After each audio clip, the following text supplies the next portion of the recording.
On the third day of filming The Temple of Venus in 1923, director Henry Otto decided to replace the film's leading actress.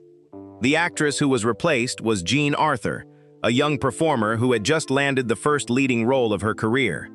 Years later, she openly admitted that her performance had been so poor that she believed her path in Hollywood had probably come to an end before it had truly begun.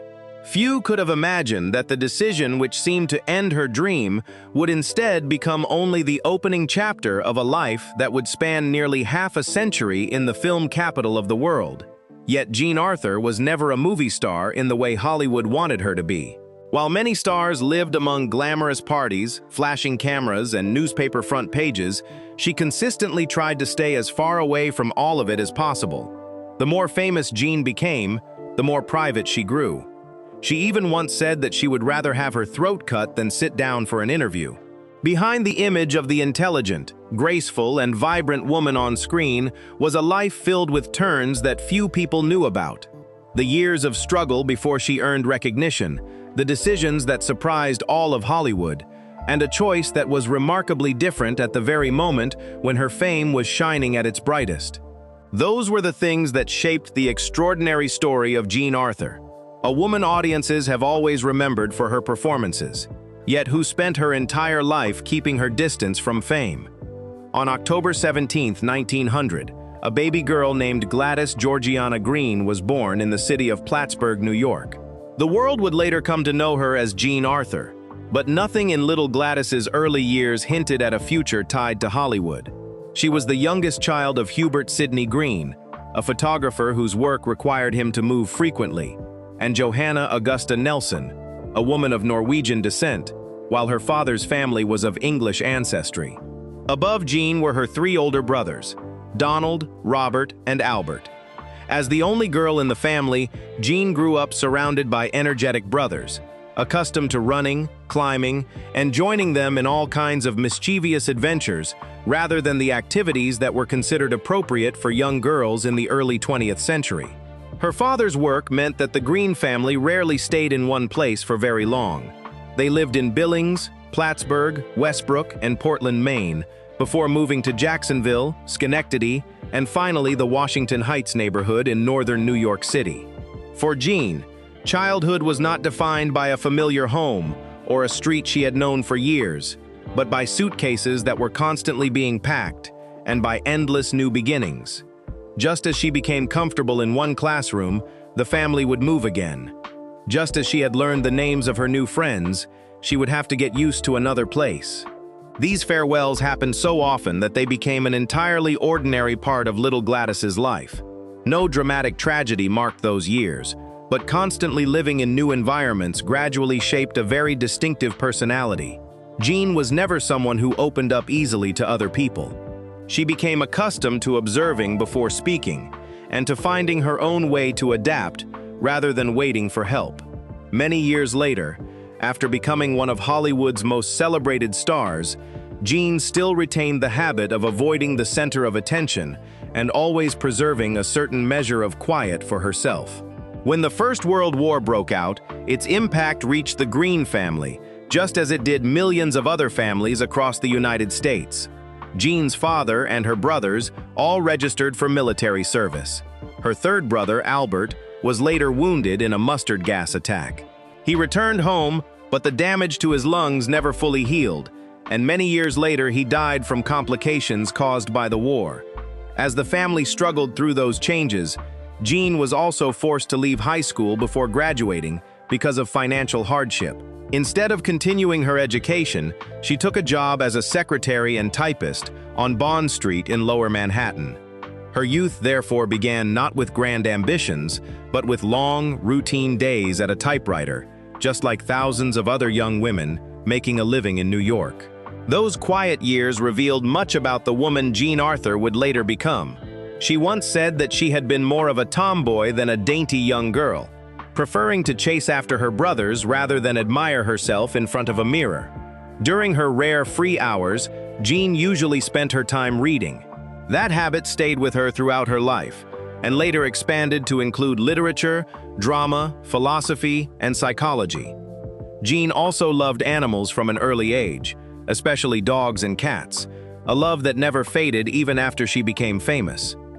Her relationships with people, however, were never as easy. She admitted that she had almost never had a truly close friend and had always felt more comfortable being alone. No one in the Green family imagined that the young woman working an office job would one day appear on the silver screen. Even Jean herself had never regarded acting as the destination of her life.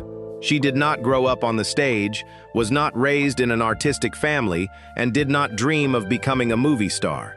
Yet sometimes the most remarkable journeys begin in the most ordinary ways. For Jean Arthur, the door to Hollywood opened in exactly that manner, quietly and by chance, much like the woman she was during the first years of her life. Jean Arthur's path to the film industry did not begin with a childhood dream. After leaving school, she worked as a secretary and typist in New York, living a quiet life like many other young women in the early 20th century. Her opportunity came only when Jean tried her hand at modeling for advertising. It was during a photo shoot in the early 1920s that she caught the attention of a talent scout from Fox Film Studios and was invited to audition.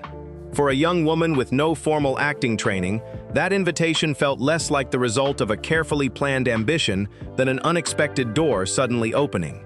When she signed with Fox in 1923, Gladys Georgiana Green also decided to leave her real name behind and adopt the stage name Jean Arthur. Years later, it was widely believed that the name had been inspired by two figures she admired, Joan of Arc and King Arthur, although Jean herself never clearly explained the choice. Her first screen appearance was a small role in Cameo Kirby, directed by John Ford. It was not a debut that attracted much attention, but it was enough to make the young woman believe that she could begin a new life in Hollywood. That hope was quickly shattered. Not long afterward, Jean was given her first leading role in The Temple of Venus. For any young actress, it was the opportunity they had been waiting for. But on the third day of filming, director Henry Otto decided to replace her with Mary Philbin. Jean was removed from the film just as everything was beginning. Many years later, she looked back on that period and candidly admitted that she had performed terribly, more like a mechanical doll than an actress. That first failure came so early that Jean began to believe Hollywood was not the place for her. She considered leaving California and returning to her former life. But her unfinished contract kept her there a little longer. That reluctant decision would change the course of her entire life. No longer offered noteworthy roles, Jean accepted almost any job she could get, simply to remain in the industry. A small turning point came when producer Lester F. Scott Jr. of Action Pictures decided to give the unknown young actress a chance in a series of B-westerns. Between 1924 and 1926, Jean appeared in more than 20 films of the genre. These were not productions that attracted critical acclaim or turned actors into stars. Film crews usually worked at a rapid pace, budgets were low, working conditions were harsh, and most filming took place outdoors under the blazing sun. The pay was modest as well. But for Jean Arthur, every film became a classroom. She learned how to keep up with the pace of production, stand in front of the camera for hours at a time, and work with all kinds of directors and fellow actors. Hollywood still did not know the name Jean Arthur, but it was those quiet years that allowed her to gain the experience no acting school could have provided. By 1927, Jean's career slowly began to move forward. Husband hunters brought her greater attention, while Horseshoes gave her the opportunity to star opposite actor Monty Banks after he personally asked the studio to cast Jean as the leading lady. Her salary of $700 for the film was a substantial income for a young actress who was still struggling to establish herself. Yet every time it seemed she had taken a step forward, she was quickly pulled back to the starting line. The poor nut received unfavorable reviews from critics, including comments that she lacked screen presence. Success always seemed to be within reach, but it never truly belonged to Jean Arthur. The arrival of sound films in the late 1920s brought yet another challenge.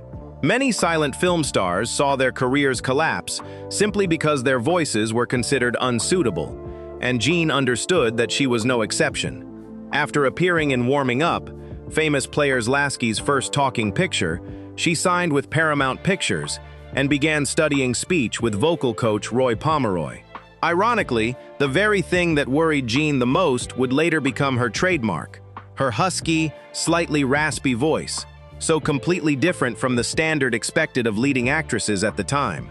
At first, it was regarded as a weakness, but as time passed, that distinctive voice became the very feature that allowed audiences to recognize Jean Arthur after only a few lines of dialogue.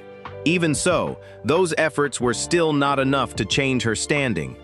Jean went on to appear in The Canary Murder Case, The Saturday Night Kid, and Street of Chance, but none of them became the breakthrough she needed.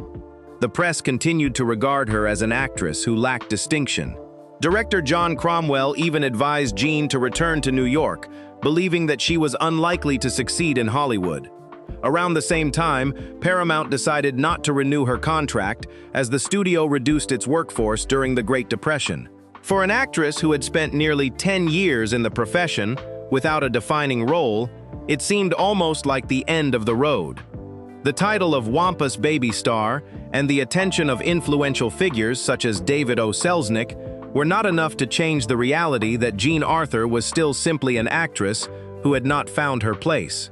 Rather than continuing to wait for the increasingly scarce opportunities in Hollywood, Jean decided to return to New York. It was not an act of surrender, but the first time she consciously chose to change direction. From 1931 to 1933, Jean appeared regularly on Broadway in Lysistrata, Foreign Affairs, The Man Who Reclaimed His Head, and The Curtain Rises. Not every production was a box office success, but critics began to see a very different Jean Arthur. On the stage, she no longer tried to become the kind of movie star Hollywood wanted. Instead, she learned to listen to her fellow actors, master the rhythm of dialogue, and build her characters from ordinary human emotions.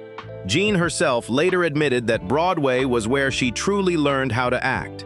When she returned to California in late 1933, Jean Arthur was no longer the young woman who had been replaced in a leading role after only 3 days of filming.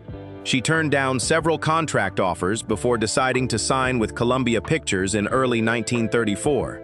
While filming Whirlpool, Jean's performance caught the attention of director Frank Capra. He quickly recognized a rare natural quality in the actress and urged Columbia to cast her as the leading lady in his next project. After more than 10 years of struggling to hold on in Hollywood, Jean Arthur had finally arrived at the greatest opportunity of her life. The year 1935 marked a clear turning point in Jean Arthur's career. She went on to appear in The Whole Town's Talking, Party Wire, Public Hero No. 1, Diamond Jim, and If You Could Only Cook.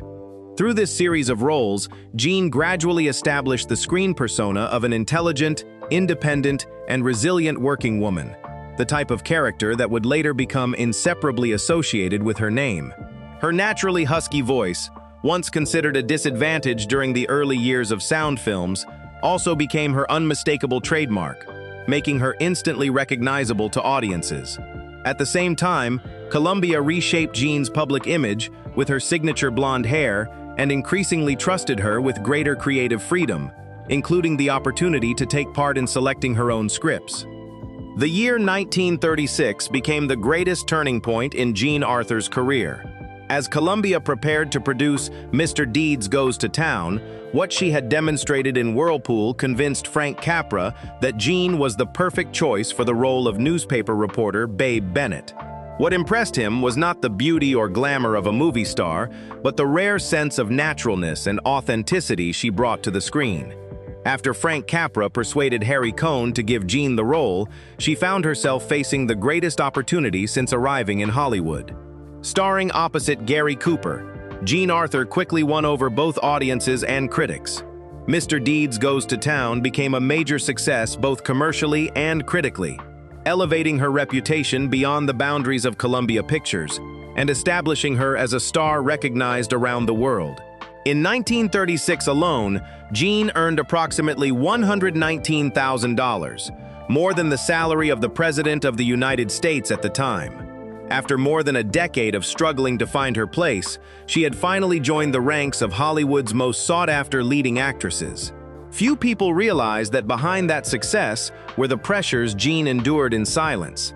She suffered from chronic anxiety and was often overwhelmed with nervousness whenever she stood in front of the camera. Frank Capra later recalled that there were days when Jean would vomit in her dressing room because she was so anxious, yet only minutes later she would walk onto the set and perform her scenes so naturally that no one suspected anything was wrong. That contrast stayed with her for many years, as the confident woman audiences saw on screen was always the opposite of the deeply insecure person she was in real life. The success of Mr. Deeds Goes to Town also left Jean with almost no time to rest. Later that same year, she starred opposite William Powell in The Ex-Mrs. Bradford, followed by appearances in Adventure in Manhattan and More Than a Secretary. Although the latter two films did not achieve the success many had expected, Jean still proved that she could handle a wide variety of roles. Toward the end of the year, Paramount borrowed her to play Calamity Jane, alongside Gary Cooper in Cecil B. DeMille's The Plainsman.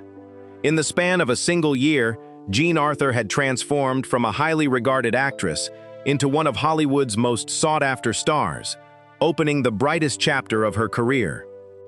After the success of Mr. Deeds Goes to Town, Jean Arthur no longer had to prove that she could become a star. The challenge now was to maintain that position. In 1937, she appeared in History is Made at Night and Easy Living, continuing to demonstrate her versatility in both drama and comedy. Through these roles, the image of an intelligent, independent woman, grounded in everyday life, became increasingly associated with Jean Arthur. Just a few years earlier, she had accepted any role simply for the chance to remain in Hollywood. Now, Jean had become Columbia's first choice for its most important productions. A year later, Jean Arthur starred in You Can't Take It With You under the direction of Frank Capra, while also teaming up with James Stewart for the first time. The film won the Academy Award for Best Picture and marked the beginning of one of Hollywood's most beloved screen pairings of the era. These two consecutive successes further strengthened Jean's position at Columbia. She was no longer just the studio's leading actress, but also enjoyed greater creative freedom in choosing scripts and shaping her characters. The year 1939 brought both success and new pressures. In Only Angels Have Wings, Jean worked with director Howard Hawks and Cary Grant in a film that would later be regarded as a classic of American cinema. Behind the scenes, however, production was not entirely harmonious. Columbia had begun heavily promoting Rita Hayworth, creating a tense atmosphere on the set. Many years later, Jean admitted that she had treated Rita coldly at the time and had always regretted it. That same year, she reunited with James Stewart in Mr. Smith Goes to Washington, further reinforcing the image of the intelligent, natural, and vibrant woman that had become her unmistakable trademark. At the very height of her career, Jean Arthur was also one of the final 4 actresses considered for the role of Scarlett O'Hara in Gone with the Wind. Although the part ultimately went to Vivien Leigh, being seriously considered for such a major production reflected her standing in Hollywood. The young woman who had once been replaced in a leading role after only 3 days of filming had now become one of the actresses most trusted by major studios and the industry's leading directors. Entering the 1940s, Jean expanded the range of her roles with Arizona and the comedy Too Many Husbands. After repeatedly working alongside Gary Cooper, James Stewart, and Cary Grant, as well as collaborating with directors such as Frank Capra, Howard Hawks, and Cecil B. DeMille, she had become one of the defining faces of Hollywood's golden age. That position was not the result of a single moment of success, but of many years spent persevering through failure and gradually earning the trust of directors, film studios, and audiences alike. Entering the 1940s, Jean Arthur remained Columbia Pictures' leading female star, but her relationship with Harry Cohn grew increasingly strained. Jean wanted the freedom to choose the roles that suited her best, while the studio chief continued to exercise tight control over her schedule and projects. Amid that atmosphere, The Devil and Miss Jones, 1941, continued to showcase the image of the straightforward, compassionate working woman that had been associated with Jean for many years. The film was warmly received by critics and further confirmed Jean as one of Hollywood's finest actresses in the genre of social comedy. A year later, Jean teamed up with Cary Grant and Ronald Colman in George Stevens' The Talk of the Town.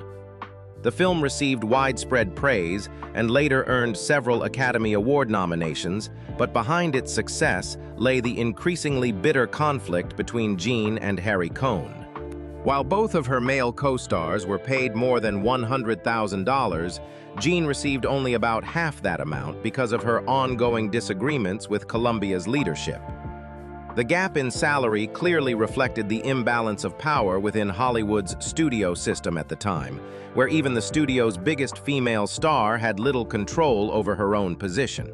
Her collaboration with George Stevens continued to bring Jean one of the most memorable roles of her career. In The More the Merrier, 1943, she played a woman forced to share her apartment during the wartime housing shortage, starring alongside Joel McCrea and Charles Coburn. The film was both a commercial and critical success, and Jean received the only Academy Award nomination of her career, for Best Actress. Although she did not win, it was still the recognition she had waited nearly 20 years to receive after persistently pursuing an acting career. That same year, Jean appeared opposite John Wayne in A Lady Takes a Chance, proving that her appeal was not limited to the sophisticated urban comedies for which she had become famous. On screen, she remained one of Hollywood's most beloved stars. Behind the camera, however, the pressure continued to mount as her demanding work schedule, prolonged conflicts with Harry Cohn, and chronic anxiety never truly disappeared. Audiences saw Jean Arthur's confidence on screen, but only those who worked alongside her witnessed the tense moments she endured before each scene. By 1944, Jean completed The Impatient Years, the final film under her contract with Columbia. When the agreement officially ended, she was said to have run across the studio lot repeatedly shouting, "I'm free." It was not the joy of an actress who had just found a new role, but the feeling of liberation after years of working within a system that had both elevated her to the top and left her feeling constantly suffocated.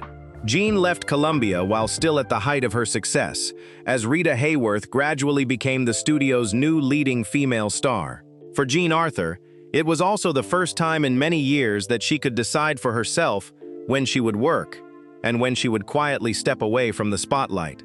Leaving Columbia did not mean that Jean Arthur was giving up acting, but from that point on, she was no longer willing to accept the working pace dictated by the studios.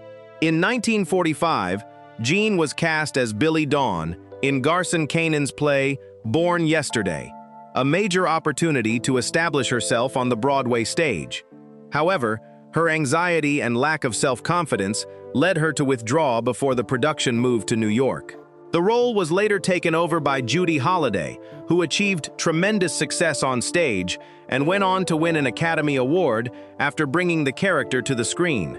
For Jean, it was an opportunity lost, not because of a lack of talent, but because the fear of performing on stage had never truly left her. During the same period, Jean Arthur was offered the role of Mary Bailey in It's a Wonderful Life, the film in which Frank Capra had hoped to reunite her with James Stewart following their earlier successes. However, Jean declined the offer, and the role ultimately went to Donna Reed. Many years later, she also turned down the role of the female missionary in the musical adaptation of Lost Horizon, 1973. Jean never officially announced her retirement, but those decisions showed that she no longer wished to return to the life of a full-time movie star. After leaving Columbia, she accepted only the projects that truly suited her, rather than allowing her work to dictate her life as it had before. Although she no longer appeared regularly, Jean still accepted a number of film projects that genuinely interested her. In 1948, she played Congresswoman Phoebe Frost in A Foreign Affair, starring alongside Marlene Dietrich and John Lund under the direction of Billy Wilder. The production did not proceed entirely smoothly, as Jean felt that her character was overshadowed by Dietrich's, creating tension between her and Wilder. Many years later, Jean took the initiative to contact him and apologize for the misunderstanding, while Wilder always continued to admire her and held her natural acting ability in the highest regard. In 1953, George Stevens invited Jean to appear in Shane as Marion Starrett, the wife of a homesteader caught in the conflict of the American West. Starring alongside Alan Ladd and Van Heflin, Jean delivered a performance that was far calmer, more mature, and more restrained than the comedic roles that had made her famous. Shane became the highest-grossing film of her career, and also the only color film in which Jean Arthur ever appeared. Yet that success did not open a new chapter. It instead brought her journey on the silver screen to a close. Throughout those years, the stage always held a special attraction for Jean. In 1950, at nearly 50 years of age, she took on the title role in the Broadway production of Peter Pan, one of the two characters she had always dreamed of portraying, alongside Joan of Arc. She later also appeared in Saint Joan, but every appearance on stage came with another battle against the stage fright that had haunted her for many years. Once the curtain rose, Jean remained an outstanding actress. Her greatest struggle always lay in the anxious moments beforehand. After Shane, Jean virtually disappeared from public life for more than a decade. She made only a brief appearance in an episode of Gunsmoke in 1965, before CBS created The Jean Arthur Show specifically for her, casting her as the widowed attorney Patricia Marshall. The series lasted only 12 episodes before being canceled midway through its first season. That outcome reflected the changing landscape of American television more than Jean Arthur's abilities. Audiences had entered a different era, and the image that had once embodied Hollywood's golden age could no longer be counted on to achieve the same success.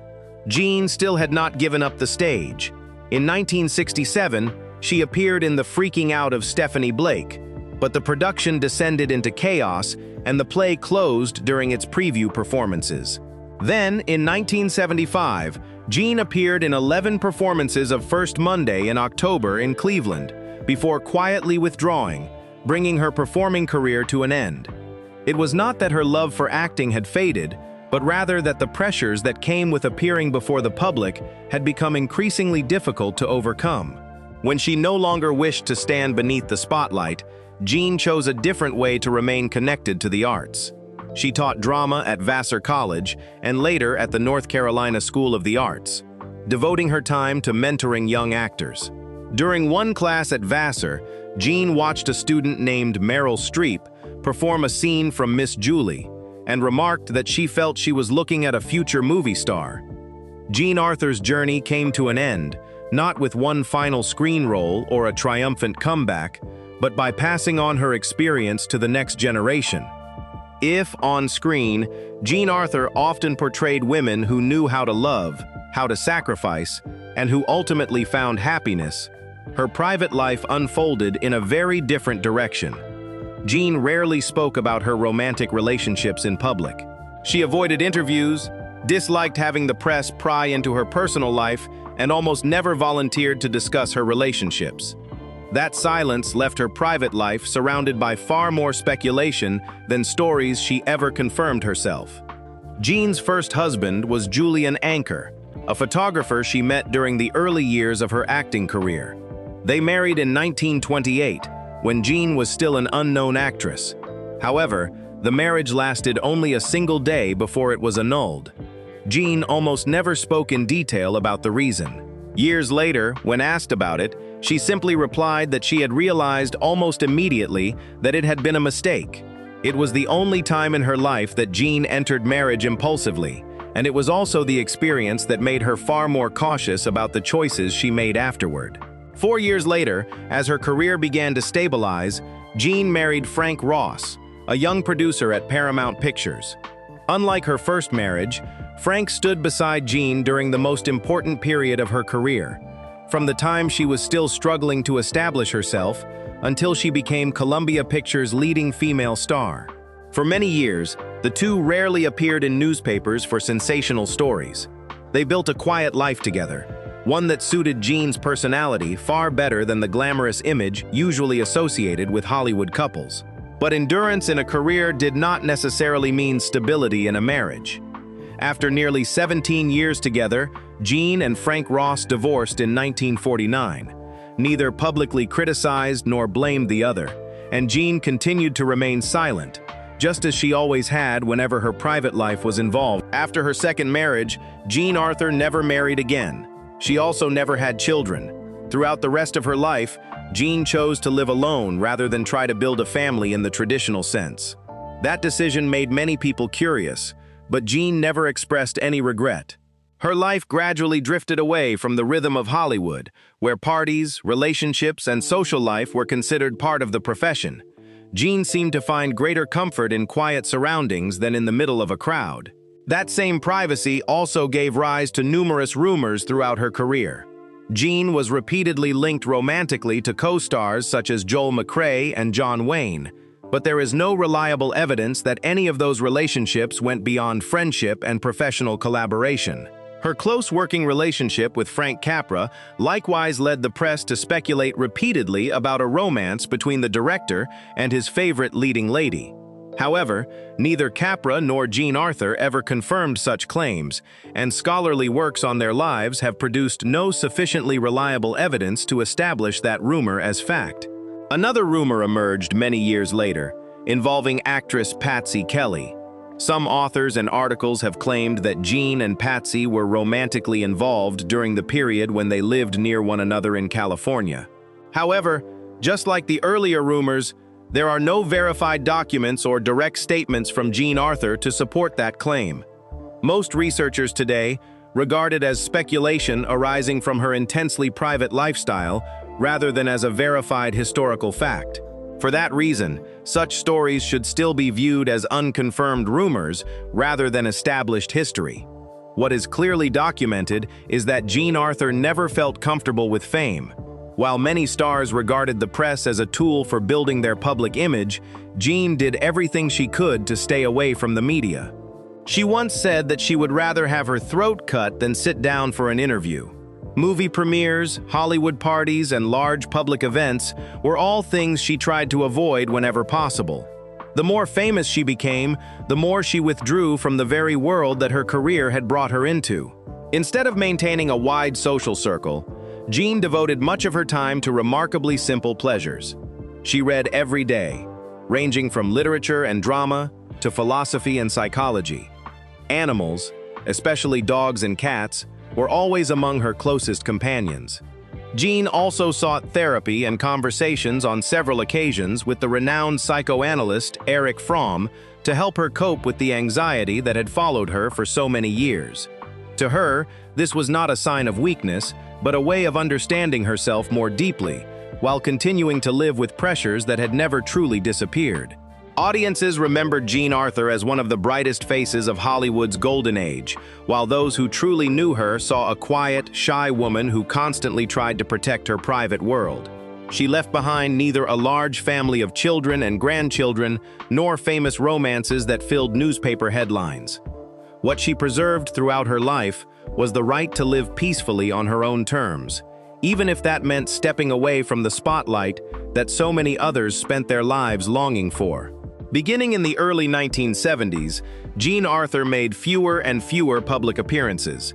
She made a few attempts to return to the stage, but each project was short-lived and came with pressures that Jean found increasingly difficult to endure. Most of her time was spent at Driftwood Cottage in Carmel, California, a house overlooking the ocean and far removed from the bustle of Hollywood. Her days passed quietly among books, beloved pets, and the Japanese-style garden surrounding her home, interrupted only occasionally by interview requests or offers to return to acting, nearly all of which she declined. In 1973, that peaceful life was unexpectedly disrupted when Jean was arrested after attempting to stop police officers from taking away a dog for violating local regulations. The case went to court, and she was fined and placed on probation for a period of time. It was one of the very few occasions when Jean Arthur's name appeared in the newspapers because of her personal life, but those who knew her well were not particularly surprised by her reaction. Her love of animals had been with her since childhood, and during her many years in Carmel, dogs and cats had become her closest companions. After withdrawing from First Monday in October in 1975, Jean accepted no further acting roles, attended no Hollywood events, and had no intention of writing a memoir about her years as a movie star. In the years that followed, Jean lived an increasingly secluded life at Driftwood Cottage. She continued reading, tending her garden, and maintaining a few close friendships. But she had almost no contact with the film industry that had once carried her to the height of success. By the late 1980s, Jean's health had declined noticeably. In 1989, she suffered a stroke and later fractured her hip, making it increasingly difficult for her to walk and leaving her more dependent on the care of others. During the final 2 years of her life, her close friend Ellen Mastroianni cared for her at home. On June 19, 1991, Jean Arthur died of heart failure in Carmel at the age of 90. In accordance with her wishes, there was no public funeral or elaborate memorial service. Her body was cremated, and her ashes were scattered over the waters off Point Lobos, not far from the home where she had spent most of her final years. Jean Arthur was one of the actresses who helped transform the way Hollywood portrayed female characters during the transitional era of American cinema in the 1930s and 1940s. Before then, many films still placed women in the role of the ideal love interest, someone who needed to be protected, or a reward waiting for the male protagonist at the end of the story. The characters portrayed by Jean offered a different image. They were secretaries, reporters, office workers, and ordinary working women who emerged from everyday life with careers, opinions, and goals of their own. They could fall in love, and they could make mistakes, but they never lost their voice or their right to determine their own lives, simply to highlight the journey of the man beside them. Through those performances, Jean Arthur helped make the image of the modern woman a familiar presence in Hollywood, paving the way for many independent female characters in the decades that followed. Accompanying that shift was her unmistakably distinctive acting style. Her husky voice, which had once caused Jean so much anxiety when the film industry entered the era of sound, ultimately became her unmistakable trademark. She combined the rapid-fire dialogue of screwball comedy with a natural, restrained style of acting, rich in everyday emotion. Jean rarely made an impression through dramatic gestures or lengthy monologues. Instead, she allowed her characters to reveal their thoughts through their eyes, the rhythm of their conversations, and the subtlest changes in facial expression. That approach made Jean's characters always feel like real people living on screen rather than carefully constructed figures designed simply to become movie stars. Those qualities were clearly recognized by the people who worked with her. Frank Capra repeatedly said that Jean Arthur was the perfect choice for the female characters he wanted to create, because she consistently brought a rare combination of intelligence, sincerity, and warmth to the screen. James Stewart called Jean one of the finest co-stars he had ever worked with. George Stevens praised the authenticity she brought to Shane, while Billy Wilder and Edward G. Robinson both acknowledged her natural acting instincts and professionalism on the set. Those remarks show that Jean was not only beloved by audiences, but also deeply respected by the directors and actors who helped create Hollywood's golden age alongside her. Jean Arthur's contributions were also recognized through numerous official honors. She received an Academy Award nomination for Best Actress for The More the Merrier, earned a star on the Hollywood Walk of Fame, and was inducted into the Hall of Great Western Performers for her role in Shane. Several of the films most closely associated with her career, including Mr. Deeds Goes to Town, Only Angels Have Wings, Mr. Smith Goes to Washington, and Shane, were selected for preservation in the National Film Registry because of their cultural, historical, and artistic significance. Turner Classic Movies also honored her career by featuring her as its Star of the Month, reaffirming Jean Arthur's enduring place in the history of American cinema. Jean Arthur did not leave behind a life filled with scandals or the sensational stories often associated with Hollywood. What remains is not only a collection of classic films, but also the way she helped audiences see women on screen from a different perspective. They could be intelligent without being cold, strong while remaining deeply compassionate, and independent without having to become extraordinary heroes. From the young actress who was replaced in a leading role after only 3 days of filming, Jean Arthur became one of the women who helped define the image of the modern woman in Hollywood's golden age. That remains the most enduring legacy she left to American cinema. Jean Arthur entered Hollywood almost entirely by chance, and it took her more than 10 years to earn genuine recognition. She was replaced in her very first leading role, criticized for not knowing how to act, advised to give up on the film industry, and repeatedly found herself on the verge of leaving the profession altogether. Yet each time one door closed, Jean quietly found another path forward, from B-westerns to the Broadway stage, and then back to Hollywood. When she finally became one of the greatest stars of Hollywood's golden age, she chose to step away from the spotlight rather than cling to fame. Jean never allowed celebrity to define her life, instead devoting her later years to books, beloved pets, teaching, and the peaceful life she had always wanted. Hollywood remembers Jean Arthur for her classic films, but what has kept her name alive for decades is not her career alone. She helped bring to the screen the image of intelligent, independent women who were capable of deciding the course of their own lives, while also proving that an actress could allow her characters to shine without making herself the center of attention. Her performances remain part of cinema history, while the woman who created them quietly walked away from the spotlight in exactly the way she had chosen.